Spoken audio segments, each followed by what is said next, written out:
So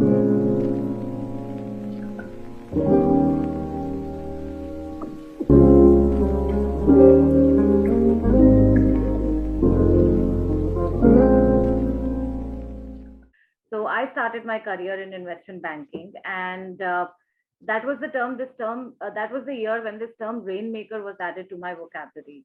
This referred to people who were at senior positions. They were bringing in a lot of revenue for the company. They were assertive, and they were basically role models for youngsters like me who were starting out back then.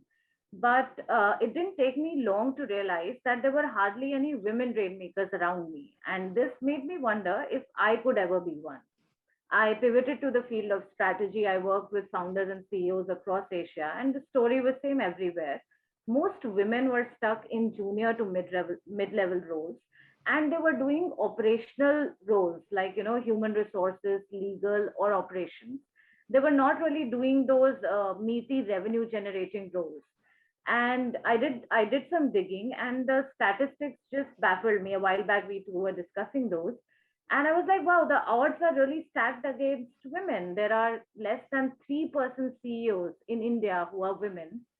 Our female labor force participation rate is distressingly low at 16%. For the largest democracy in the world, it is amongst the lowest in the world. And we've all read some reports as well, like India ranks as low as 140 out of 156 nations on the global gender gap index. And when I was pregnant in 2019, all this just came gushing at me, and I realized, wow, can I continue with my career uninterrupted by all of this? Because most women leak out of their careers during this stage when they're pregnant, when they're becoming mothers. And I wanted to remain financially independent. I wanted to continue with my career. So I decided to do a lot of reading. And I, of course, I poured myself and my husband into it. And I read, and I was just shocked to see that there is not much written for Indian women, keeping into mind our peculiar realities of managing multiple stakeholders, our families, parents, in laws, partners, spouses, our children. And whatever is out there is focused on how we need to be multitasking divas to achieve it all. And in the process, risk a burnout both personally and professionally. And that is what motivated me to write Awakening the Rainmaker, a practical handbook for individuals and organizations on how to build a gender neutral working ecosystem so that each of us can continue with our careers uninterrupted by personal milestones of marriage and motherhood, and so that we are not compromised because of our gender.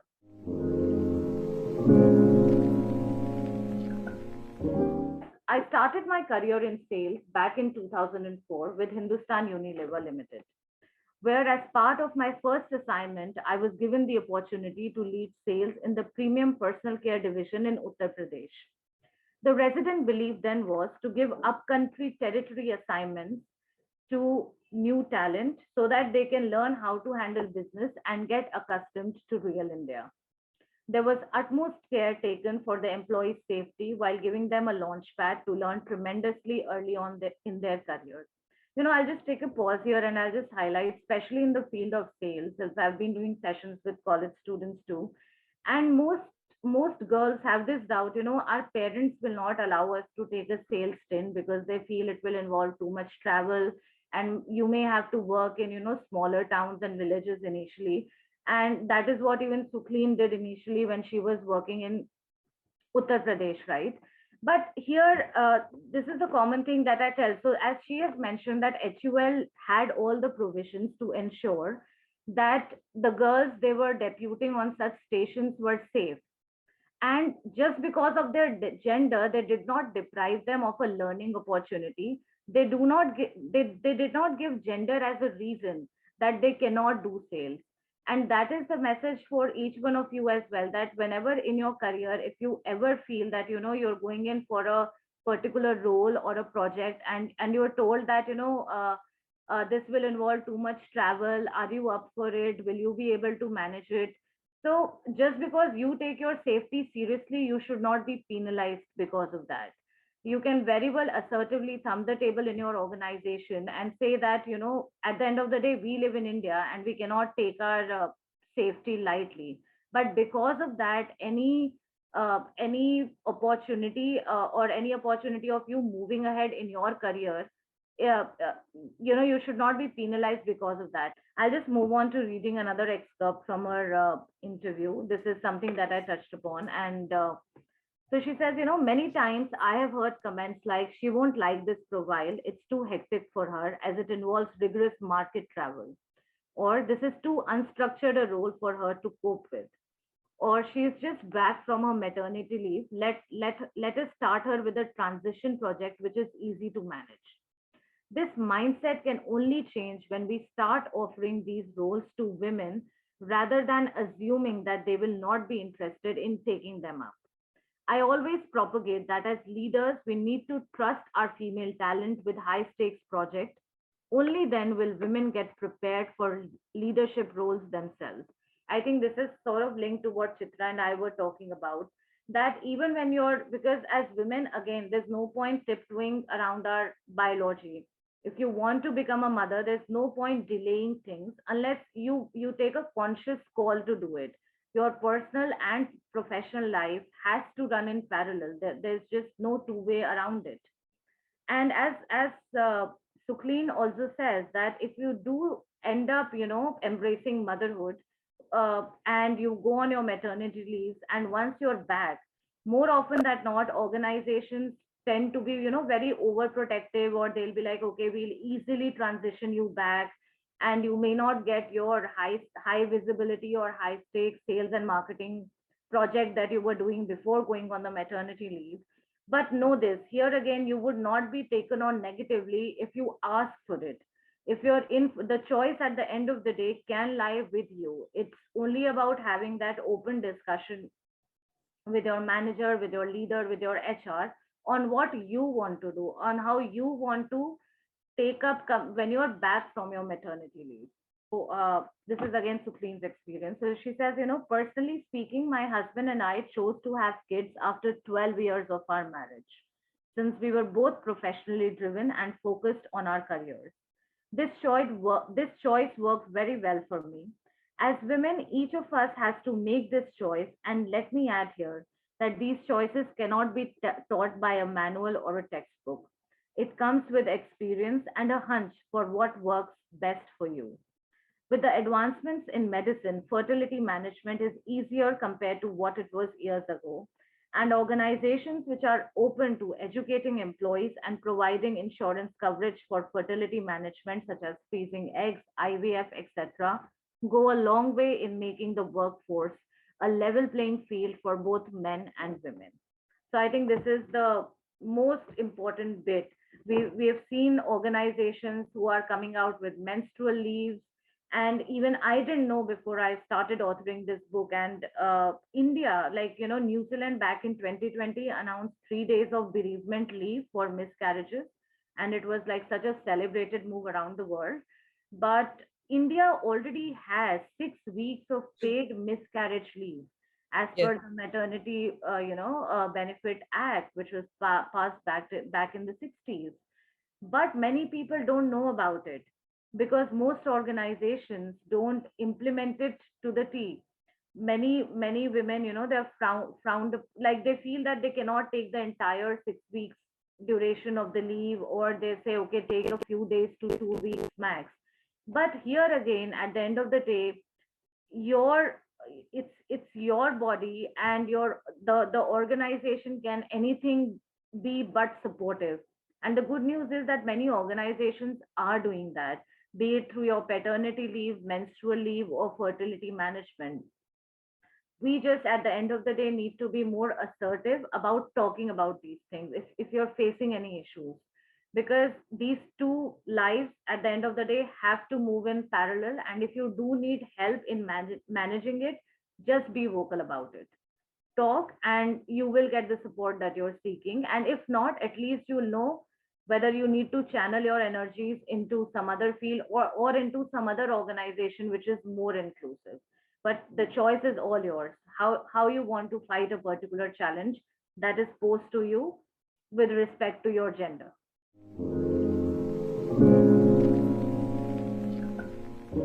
So So when I started with the book, I thought I'm only going to cater to corporate women, like who are working. But I mentioned about the female labor force participation rate, right? I realized that most of the women in India are attending to household duties as mothers, as wives. And I need to address that part as well, because if we want any of us to be respected, the larger demographic has to be respected, right? Each one of us has to value what we're doing in life.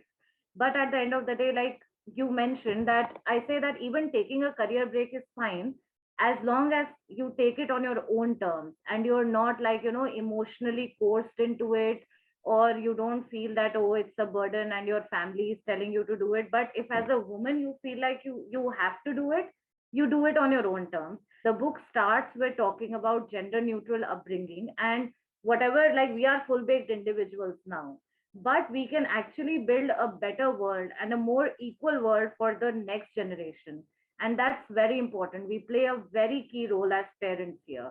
We need to be gender neutral, and that's why I think to all mothers out there, I recommend this book, because the first section is only focused about being a gender neutral parent. So you're actually raising a very equal crop of next generation.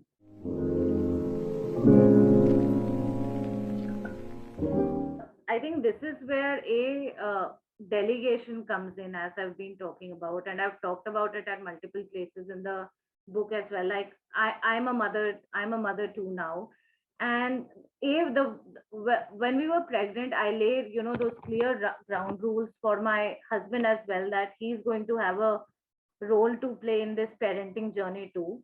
Like he cannot be a second fiddle to it. It took two to create a baby, and it takes two to take care of the baby. So of course, seeking that support from your spouse is very important. And beyond that, just building a strong parenting team around you. Now here again, the theme of the book again is just practical solutions around it. If you do feel, if you can rely on any set of grandparents, be it your paternal grandparents or maternal grandparents, they can be a great support system. Now, for instance, again, this is as per law. Every organization which has more than 50 employees is supposed to have a creche facility either within the office premises or within a certain radius of the organization. So if you feel that your company should be following that law and is not, it's a conversation to have with the HR to start with. Or maybe check, your organization may have some tie-ups with very good daycare centers around you, where you can, which you can utilize for your child. If you have a trustworthy nanny you can then rely on, that is another way to go. And if you feel that no, I won't, none of these options work for me, then it's to do with having a very practical conversation with your spouse, because then it would need either of you to take a break. For instance, of all the interviews that I've done in the book, I've interviewed Naya Sagi, who is again a Baby Chakra's founder and CEO, a company which was recently acquired by MyClam Group, the billion-dollar company. So she's done well in the career. And she got pregnant at a very crucial time in her journey. She was raising funds. She was 8 months pregnant and she was out in the market raising funds, for instance. And she had her share of biases back then, but she realized that I cannot take a break after this because my startup is at a very crucial stage. So she requested her mother-in-law, who stayed with them for an extended period of time, so that she could continue with her work. And after that, they got a trusted nanny so that she could continue with her career just like her husband does. Or in many instances, if financially it makes sense, if let's say you're earning more than your husband or you guys are at par, then you can have a very open conversation whether it should be you who should take a break or your husband if he should take a break. So these are very open conversations that you should very practically start having with the people around you. And if the solution is that at the end of the day you decide to take a break, then embrace that choice too, as long as you've not made it under pressure, as long as you're happy about it. And if you do want to get back into the market after your child is, let's say starts going to the school and you want to re-enter the professional world, the good news is now you have so much that is available from the comfort of your home. You can upskill during that time, do some relevant courses. For instance, the chairperson of Accenture, Rekha, She took a break for 7 years when she had both her kids. Now that's a huge break, and this did not affect her career. She is the chairperson of one of the largest consultancies in the world. And if she could do it, so can, either like me, you, all of us can do it too.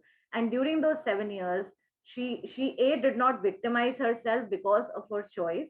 And she said, during that time I was doing these courses, I was doing some consultancy projects. I just basically stayed with the curve of what was happening in my field of work, so that when I finally apply for a role, I'm actually at par with my peers. So that is something that you can take to.